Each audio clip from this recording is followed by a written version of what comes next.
हाँ, तो हम सब लोग जानते हैं कि 2019 के विधानसभा के चुनाव में बीजेपी, शिवसेना, आरपीआई हम एक साथ लड़े थे और मैंडेट जो महाराष्ट्र की जनता का है, जनता का बीजेपी के नेतृत्व में सरकार स्थापन करने का मिला था।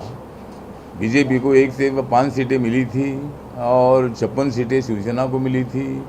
तो दोनों ने मिलकर मतलब सरकार बनाने की आवश्यकता थी, लेकिन शिवसेना ने बीजेपी को धोखा दिया। 2019 में शिवसेना ने बीजेपी को तो धोखा दिया, लेकिन एकनाथ शिंदे ने शिवसेना का खोखा किया। मतलब एकनाथ शिंदे जी ने अलग होकर एक बहुत बड़ा चैलेंज माननीय उद्धव ठाकरे जी के सामने रखा है। कम से कम 42 एमएलए उनके साथ है, जो 56 एमएलए है उसमें ये 42-43 एमएलए अभी उनके पास है और भी 4-5 एमएलए उनके पास आने की संभावना है। और अभी मतलब बहुत ही जल्द माननीय देवेंद्र फडणवीस जी मुख्यमंत्री बन सकते हैं। एक तो एकनाथ शिंदे जी ने देवेंद्र फडणवीस जी और बीजेपी के साथ बात करनी चाहिए और बीजेपी ने भी एकनाथ शिंदे जी के साथ बातचीत करके बहुत जल्द ही मतलब अपनी सरकार स्थापन करने का जो पत्र है ये माननीय राज्यपाल साहब को देने की आवश्यकता है। और कम से कम 169-170 तक एमएलए मतलब एनडीए के साथ, महायुति के साथ आ सकते हैं। और मुझे लगता है कि एकनाथ शिंदे जी ने बहुत बड़ा डेडरिंग कर दिया है। बहुत दिनों की नाराज़ी जो एमएलए की है, विधायकों की है, ये उन्होंने अभी इस निर्णय के माध्यम से मतलब उद्धव ठाकरे जी के सामने रखी है। और जिस तरह राज्य चलाना है वो चलाने के लिए वो माननीय उद्धव ठाकरे जी उतने कैपेबल नहीं थे और उन्होंने मतलब बीजेपी को छोड़ने का निर्णय तो नहीं लेना चाहिए था, लेकिन अभी उनको बहुत बड़ा फटका बैठा है। और अभी जल्द ही मतलब देवेंद्र फडणवीस जी के नेतृत्व में महायुति की सरकार, एनडीए की सरकार आएगी और एक बहुत ही अच्छा परिवर्तन होगा। इसमें मुझे लगता है कि बीजेपी का कोई बिल्कुल हाथ नहीं है। ये जिम्मेदारी शिवसेना की थी, अपने एमएलए को संभालने की जिम्मेदारी शिवसेना की थी, लेकिन उन्होंने अपने एमएलए को एकनाथ शिंदे जी को संभालने में वो मतलब नाकामयाब हो गए हैं और इसीलिए उसका आरोप बीजेपी पर लगाना अच्छी बात नहीं है। तो मुझे लगता है कि मैं एकनाथ शिंदे जी का आभार व्यक्त करता हूँ। उन्होंने एक बहुत बड़ा अच्छा निर्णय ले लिया है और जो बाला साहब ठाकरे जी कहते थे कि बीजेपी और शिवसेना ने एक साथ रहना चाहिए, उसी दिशा से पहल करने की कोशिश एकनाथ शिंदे जी की है। और ज़रूर बहुत जल्द ही महाविकास आघाड़ी की सरकार जाकर वहाँ महायुति की सरकार जो है ये सरकार वहाँ आ जाएगी।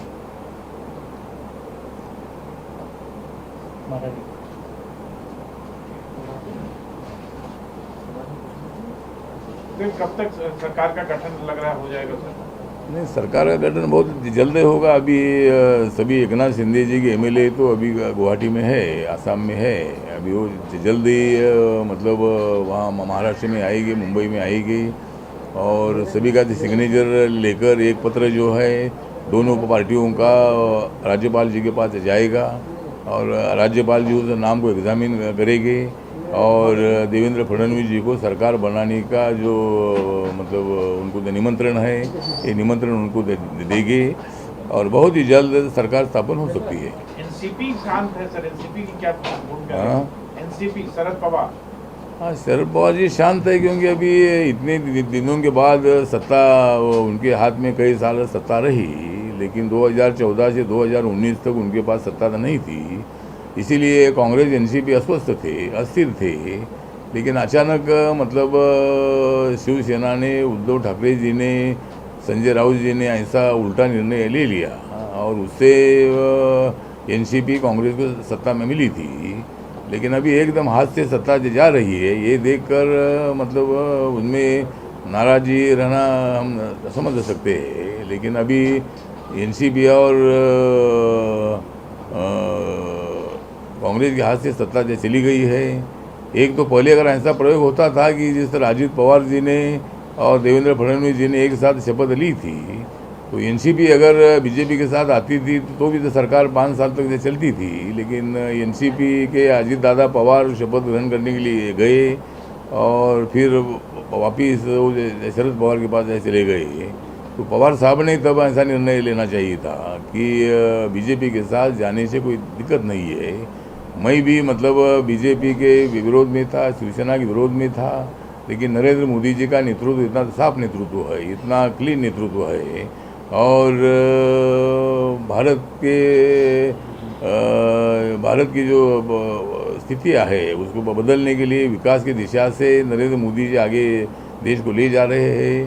तो ऐसे वक्त पर शरद पवार जी ने ऐसा निर्णय लेने की आवश्यकता थी, और अगर पवार साहब अगर शायद बीजेपी के साथ आते थे तो जो राष्ट्रपति पद के लिए अपोजिशन उनका नाम अभी मतलब सामने लाया था, लेकिन पवार साहब तो सबसे जानते थे कि भाई अपोजिशन वाले मुझे हराने के लिए खड़ा कर रहे हैं।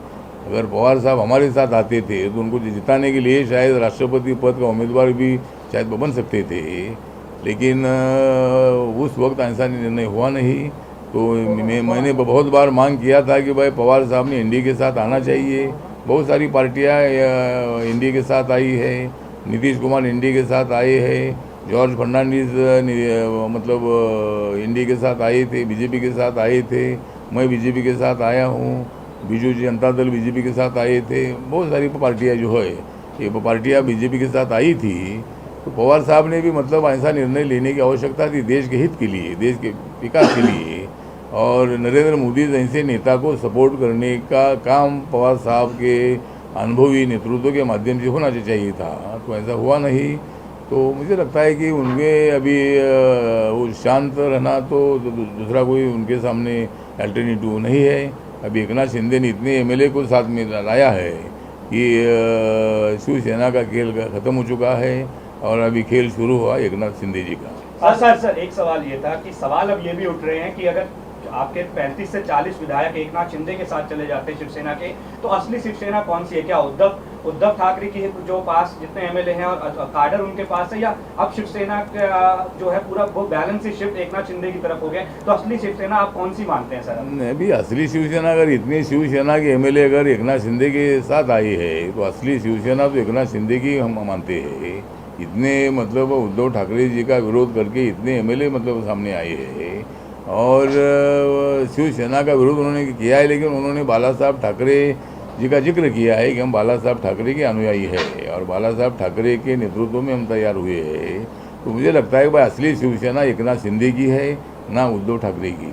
सर, इस पूरे घटनाक्रम में सबसे जिम्मेदार किसको मानते हैं? क्योंकि बड़े टॉप शॉट पॉलिटिशियंस थे उस गठबंधन में, कई सारे पूर्व मुख्यमंत्री भी उसमें शामिल थे, उनकी कैबिनेट में थे। कौन सबसे बड़ा जिम्मेदार है इस पूरे घटनाक्रम? नहीं, जिम्मेदार तो मतलब शिवसेना ही उद्धव ठाकरे जी और संजय राउत जी इसके लिए जिम्मेदार है, क्योंकि 2019 में जो मैंने पहले भी बताया कि दोनों मिलकर सरकार बननी चाहिए थी, और मुख्यमंत्री बीजेपी का डिप्टी सीएम शिवसेना का बन सकता था, लेकिन मुख्यमंत्री पद का आग्रह करते हुए मतलब शिवसेना ने बहुत बड़ी गलती की थी। ना कि बीजेपी ने उनको कोई शब्द दिया था सीएम का। जब माननीय नरेंद्र मोदी जी महाराष्ट्र में विधानसभा के प्रचार में आते थे तब वो सभी जनता के सामने बोलते थे कि भाई दिल्ली में नरेंद्र और महाराष्ट्र में देवेंद्र। तो इसी तरह की भूमिका शिवसेना के सामने रखते थे। तब कभी शिवसेना ने वो बात निकाली नहीं, लेकिन जब आंकड़े ऐसे आ गए कि बीजेपी को अपेक्षा से कम सीटें मिली, बीजेपी को लगता था कि उनको 130-135 सीटें में मिलेगी, लेकिन वो 105 सीटें ही मिली है। अभी तो बीजेपी उनके साथ 180 सीटें अभी है।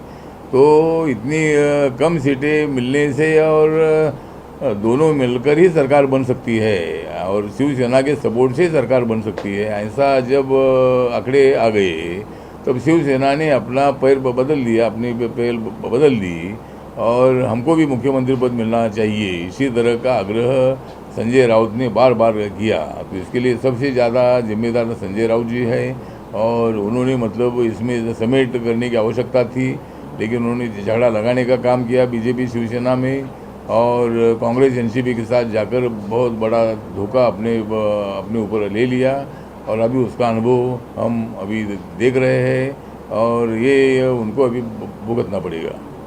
जो एकनाथ शिंदे के साथ एमएलए है उनमें से कुछ लोगों को ईडी की नोटिस आई है, तो ऐसे लोगों के साथ मुझे लगता है कि एक आधे एमएलए को आई है, वो जो बता रहे हैं कि भाई सबको नोटिस आई इसीलिए सब एमएलए उधर आए हैं, तो ऐसी कोई किसी एमएलए को नोटिस आई नहीं है।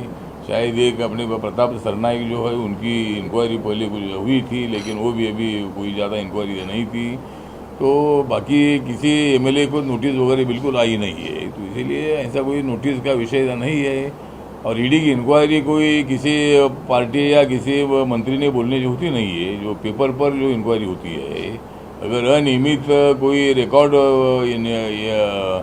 ईडी को मिलता है तो उसकी इंक्वायरी, इसकी जांच होती है। जिस तरह राहुल गांधी जी की जांच हुई, जो मतलब नेशनल हेराल्ड के संबंध में अगर जांच गलत हो रही है तो आपने वहाँ से सही जवाब देना है, मेरी कुछ गलती तो नहीं है करके। लेकिन अगर ईडी के पास कुछ ऐसे पेपर जब आते हैं तब ईडी उसको इंक्वायरी के लिए बुलाती है, चाहे कानून किसी से छोटा नहीं होता है, कानून सबसे बड़ा होता है और कानून को चैलेंज करना अच्छी बात नहीं है। तो इसीलिए मुझे लगता है कि कोई एमएलए को ईडी की नोटिस वगैरह नहीं कर गई है।